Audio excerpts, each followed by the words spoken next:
Hi, I'm Helen from Heritage Garden Seeds, and today I'm going to show you how to sow your romanesco seeds. So romanesco is kind of like a cross between a cauliflower and a broccoli and looks unbelievably cool, so definitely one that you should be growing in your garden this year. So you can sow romanesco from early spring with a view to planting it out then from late spring to early summer.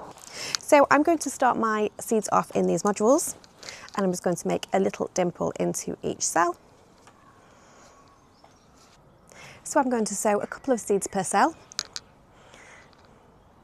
And then once those seeds germinate, I'm just going to remove the weakest seedling.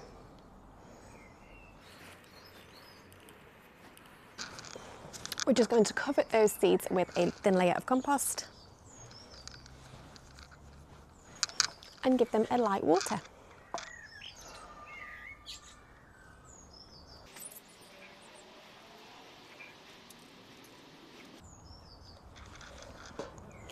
So I'm going to pop my module tray into the greenhouse at home and wait for those seeds to germinate.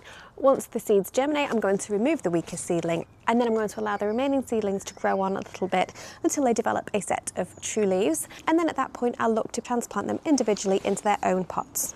Once they're in their own pots, I'm going to grow them on a little bit longer so they can develop a nice, strong, healthy root system. And then I'll look to transplant them into their final growing positions after the risk of frost has passed. Once I do plant those out, I'm going to space the plants around 60 centimetres apart. And you do want to make sure that you firm that soil in really well around the plant. Throughout the growing season, you want to make sure that you keep the growing area weed-free and well watered. And you will need to make sure that you cover your plants with some netting to protect them from the cabbage white butterflies and the pigeons. And then from late summer to mid-autumn, your romanesco heads should be nice and developed, so you can harvest them when they're nice and firm and well formed. So I hope you've enjoyed this video. If you have any questions at all, please feel free to reach out to me. The best place is always on Instagram. The Instagram handle is @heritagegardenseeds, or you can get me on email. The email address is hello@heritagegardenseeds.com.